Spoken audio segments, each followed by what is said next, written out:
बिस्मिल्लाहिर्रहमानिर्रहीम अस्सलाम वालेकुम। आज हम डिस्कस करने जा रहे हैं lysosome digestive compartment of cell. Lysosome की अगर हम शेप देखें तो ये स्फेरिकल ऑर्गेनेले है जो यूकेरियोटिक सेल के अंदर पाया जाता है। अगर आप यहाँ पे देखें ये आपको लाइसोसोम नज़र आ रहा है, और अगर आप सेल के अंदर देखेंगे तो सेल के अंदर लाइसोसोम की ये शेप इस तरह से स्फेरिकल शेप होता है। ये सिंगल मेम्ब्रेन बॉन्डेड ऑर्गेनेल है, इसके इर्द गिर्द सिर्फ एक ही मेम्ब्रेन होती है।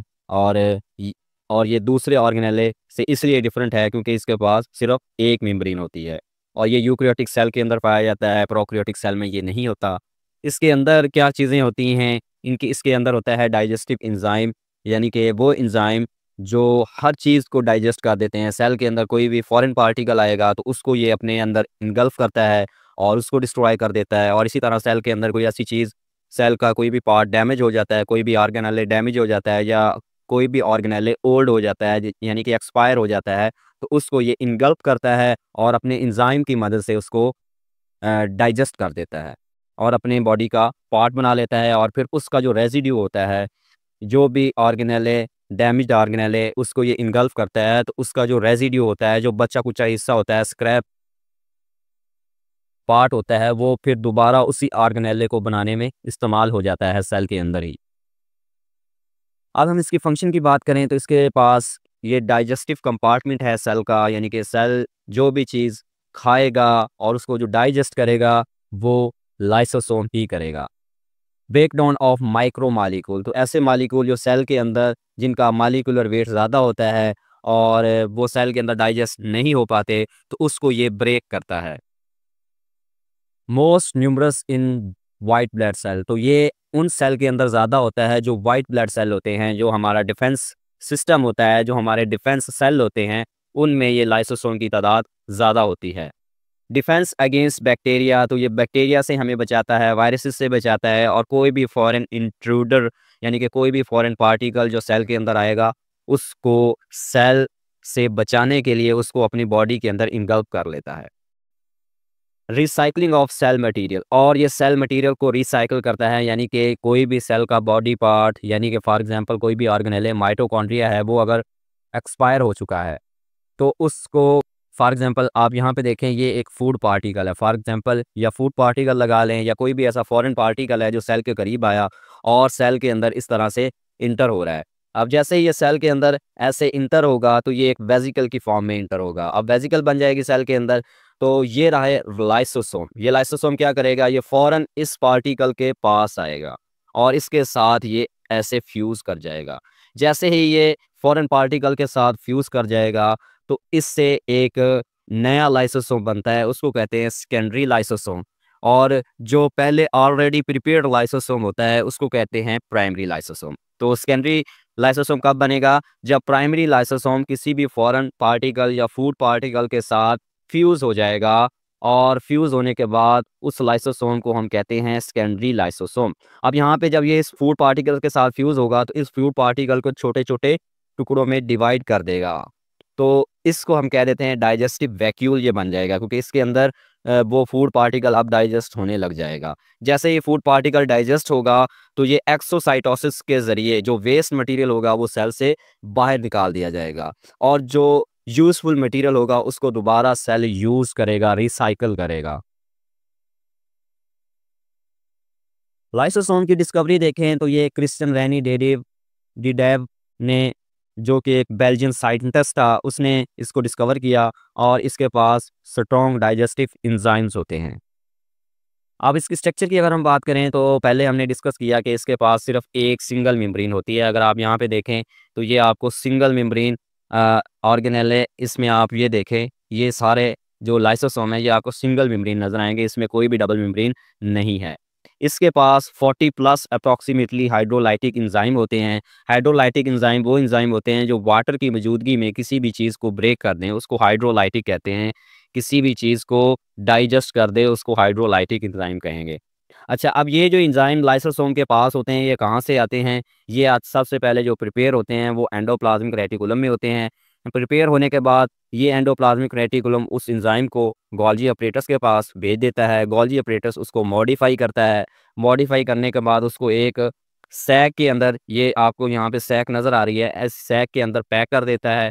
पैक करने के बाद जो इसकी मेम्ब्रेन ऐसे बनाई जाती है, गोल्गी apparatus ऐसे मेम्ब्रेन बनाता है ताकि इसके अंदर जो हाइड्रोलाइटिक एंजाइम है, ये जो आपको डॉटेड नज़र आ रहे हैं इसके अंदर, ये हाइड्रोलाइटिक एंजाइम है। तो ये हाइड्रोलाइटिक एंजाइम सेल के बाहर या सेल के अंदर रिलीज़ ना हो, तो उसके लिए फिर लाइसोसोम की एक मेम्ब्रेन होती है जो बहुत ही ज़्यादा प्रोटेक्टिव होती है, यानी कि अगर ये लीक ना हो, इसके अंदर जो एंजाइम है वो सेल के अंदर ना जाए। अगर सेल के अंदर ये रिलीज़ हो गए तो सेल भी डिस्ट्रॉय हो जाएगा, ख़त्म हो जाएगा। इसका रोल देखें तो इसका रोल सबसे इम्पोर्टेंट रोल है फेगोसाइटोसिस के अंदर। फेगोसाइटोसिस क्या होता है? किसी भी फॉरेन पार्टिकल को सेल जब अपनी बॉडी के अंदर इंगल्फ करता है, उसको खाता है, तो उसको हम कहते हैं फेगोसाइटोसिस। अब जैसे ही ये पार्टिकल, फॉर एग्जांपल ये फूड पार्टिकल था, ये सेल ने इंगल्फ किया, अपने बॉडी के अंदर ले गया और उसको वेसिकल के अंदर रखा, और वो वेसिकल जब लाइसोसोम के साथ डिफ्यूज़ होगी तो लाइसोसोम के अंदर एंजाइम होंगे, हाइड्रोलाइटिक एंजाइम, वो इस फूड पार्टिकल को छोटे-छोटे टुकड़ों में डिवाइड कर देगा, और जो उसका वेस्ट मटेरियल होगा वो एक्सोसाइटोसिस के ज़रिए बाहर निकाल दिया जाएगा, और जो उसका यूज़फुल प्रोडक्ट होगा वो सेल दोबारा रिसाइकिल कर लेगा। प्राइमरी लाइसोसोम क्या होता है? प्राइमरी लाइसोसोम वो लाइसोसोम होता है जो सेल के अंदर ऑलरेडी प्रिपेयर्ड होता है, और वो तैयार होता है कि कोई भी फूड पार्टिकल सेल के अंदर इंटर हो तो मैं उसके साथ डिफ्यूज़ हो जाऊँ।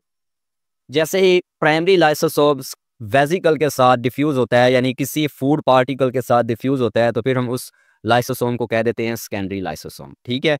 अब ये सेकेंडरी लाइसोसोम के अंदर जो एंजाइम होंगे, हाइड्रोलाइटिक एंजाइम होंगे, वो उस फूड पार्टिकल को डिफ्यूज़ डाइजेस्टिव उसकी डाइजेशन कर देंगे, उसको ब्रेक कर देंगे, और उसका जो वेस्ट मटेरियल होगा वो सेल से बाहर निकल जाएगा, और जो उसका यूज़फुल मटेरियल होगा वो सेल के अंदर रिसाइकिल हो जाएगा। एंजाइम एक्शन होता है जी, एंजाइम एक्शन लाइसोसोम के अंदर होगा तो वो लाइसोसोम फूड पार्टिकल को क्या कर देगा? ब्रेक डाउन कर देगा, उसको डाइजेस्ट कर देगा। फिर उसके बाद जो यूज़फुल सब्सटेंसेस होगी वो सेल उसको दोबारा रिसाइकिल कर लेगा, और जो वेस्टफुल सब्सटेंसेस होगी उसको ऐसे सेल अपनी बॉडी से बाहर निकाल देगा। कुछ डिज़ीज़ होती हैं जी, जब लाइसोसोम की कमी हो जाए तो कुछ डिज़ीज़ भी होती हैं। मिसिंग हाइड्रोलाइटिक एंजाइम, साफ ज़ाहिर है जब लाइसोसोम ही नहीं होगा तो उसके अंदर जो हाइड्रोलाइटिक एंजाइम होंगे वो भी एब्सेंट हो गए। तो उसके साथ-साथ क्या होगा? Abnormal lysosome fill with indigestive substance. अगर लाइसोसोम बन गया है लेकिन उसके अंदर हाइड्रोलाइटिक एंजाइम ही नहीं है, तो फिर वो लाइसोसोम किसके साथ फिल होगा? इनडाइजेस्टिबल सब्सटेंस, ऐसी सब्सटेंस जो डाइजेस्ट ही ना करे किसी चीज़ को, उसके साथ वो फिल हो जाएगा। और फिर ऐसी इस वजह से फिर सेल का जो इंटरनल फंक्शन है वो डिस्टर्ब हो जाएगा, उसमें इंटरफेरेंस पैदा हो जाएगी। अब यहाँ पे कुछ डिज़ीज़ हैं, पॉम्स डिज़ीज़, ये एक डिज़ीज़ है। ये कब होती है? जब ग्लाइकोजन डाइजेस्टिंग एंजाइम लाइसोसोम के अंदर ना बने, तो उस वक़्त जो पर्सन को डिज़ीज़ होती है उसको कहते हैं पॉम्स डिज़ीज़। इसके अंदर क्या होता है? इसके अंदर जो ग्लाइकोजन होता है वो लीवर के अंदर अकामुलेट होना शुरू हो जाता है, और ये ग्लूकोज़ में कन्वर्ट ही नहीं होता। तो फिर इस वजह से लीवर भी डैमेज होता है और इंसान कमज़ोर भी हो जाता है। दूसरी डिज़ीज़ है टे-सचिस डिज़ीज़। ये डिज़ीज़ कब होती है? ये उस वक़्त होती है जब लिपिड को डाइजेस्ट करने वाले एंजाइम वो सेल लाइसोसोम के अंदर एब्सेंट हो जाए।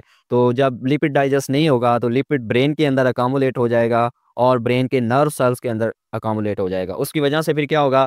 जो ब्रेन नर्वस सिस्टम जो है हमारा वो डैमेज हो जाएगा, और इसके साथ-साथ आपको मेंटल रिटार्डेशन हो जाएगी, और अर्ली डेथ भी हो सकती है।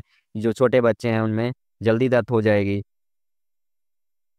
रोल हमने पहले भी पढ़ लिया था कि लाइसोसोम का रोल होता है डाइजेस्टिव रोल होता है, कोई भी फॉरेन पार्टिकल है उसको डाइजेस्ट करना और सेल को यूज़फुल सब्सटेंस देना।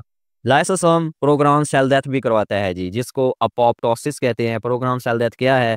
ऐसा सेल जो डैमेज हो चुका है, उसके अंदर जो लाइसोसोम होगा वो खुद ही डाइजेस्टिव एंजाइम, हाइड्रोलाइटिक एंजाइम जो है वो सेल के अंदर फैला देगा। जैसे ही सेल के अंदर फैला देगा, फॉर एग्जांपल ये सेल है तो इसमें ये एक लाइसोसोम है। तो लाइसोसोम जब सेल डैमेज होता है तो लाइसोसोम सेल के अंदर ऐसे बर्स्ट हो जाता है। तो इससे इसका जो डाइजेस्टिव एंजाइम है वो सेल के बाहर आ जाता है, सेल के अंदर फैलने लग जाता है। जैसे ही सेल के अंदर ये फैलेगा तो सेल क्या हो जाएगा? सेल बर्स्ट हो जाएगा, फट जाएगा। तो इस तरह से सेल पूरे का पूरा डिस्ट्रॉय हो जाएगा। तो सेल के जो रेज़िड्यू होंगे, जो यूज़फुल सब्सटेंस होगी, उसको दोबारा यूज़ करके एक नया सेल बना दिया जाता है, ठीक है? सेल सुसाइड कब करता है? जब सेल डैमेज हो, या किसी सेल की ज़रूरत ना हो। फॉर एग्जांपल एक बच्चा है जो माँ के पेट के अंदर बन रहा है, उसकी डेवलपमेंट हो रही है। तो जब उसकी डेवलपमेंट होती है तो उसका ब्रेन के अंदर बहुत सारे जो न्यूरॉन होते हैं, न्यूरॉन की तादाद नॉर्मल से ज़्यादा हो जाती है, न्यूरॉन की तादाद नॉर्मल से ज़्यादा हो जाती है। तो फिर उस वक़्त क्योंकि ब्रेन के अंदर इतनी कैपेसिटी नहीं है कि वो इतने न्यूरॉन रख सके, तो जो इज़ाफ़ी न्यूरॉन होंगे वो डाई होना शुरू हो जाएँगे, मरना शुरू हो जाएँगे। वो किस वजह से मरेंगे? अपोप्टोसिस की वजह से मरेंगे। क्यों? क्योंकि वो खुद सुसाइड कर रहे हैं। क्यों सुसाइड कर रहे हैं? क्योंकि सेल ब्रेन के अंदर इतनी कैपेसिटी नहीं है कि वो इतने ज़्यादा न्यूरॉन रख सके। तो इस तरह ब्रेन की डेवलपमेंट जो फ़ीटस के अंदर हो रही होती है, तो उसमें बहुत सारे न्यूरॉन होते हैं। तो इतने ज़्यादा न्यूरॉन फ़ीटस का ब्रेन रख नहीं सकता, तो इसमें से बहुत सारे न्यूरॉन जो है वो मर जाते हैं, सुसाइड कर जाते हैं। तो वो किस वजह से करते हैं? वो लाइसोसोम की वजह से करते हैं। इससे क्या होगा? हेल्प एलिमिनेट अनवांटेड सेल, यानी कि ऐसे सेल, ऐसे न्यूरॉन जिसकी ज़रूरत ही नहीं है ब्रेन को इतने न्यूरॉन्स की, तो वो जो इज़ाफ़ी न्यूरॉन्स होंगे वो एलिमिनेट कर दिए जाएँगे ब्रेन से। तो ये किसके ज़रिए हो रहा है? ये लाइसोसोम के ज़रिए हो रहा है। ये किस रोल के ज़रिए हो रहा है? ये सेल डेथ के रोल से हो रहा है। तो ये था आज का हमारा टॉपिक लाइसोसोम। उम्मीद है आपको इसकी समझ आई होगी। अगर आपको ये वीडियो अच्छी लगे तो अपने दोस्तों के साथ इसको शेयर करें, हमारे चैनल को सब्सक्राइब करें और हमारी वीडियो को ज़रूर लाइक करें। Thank you.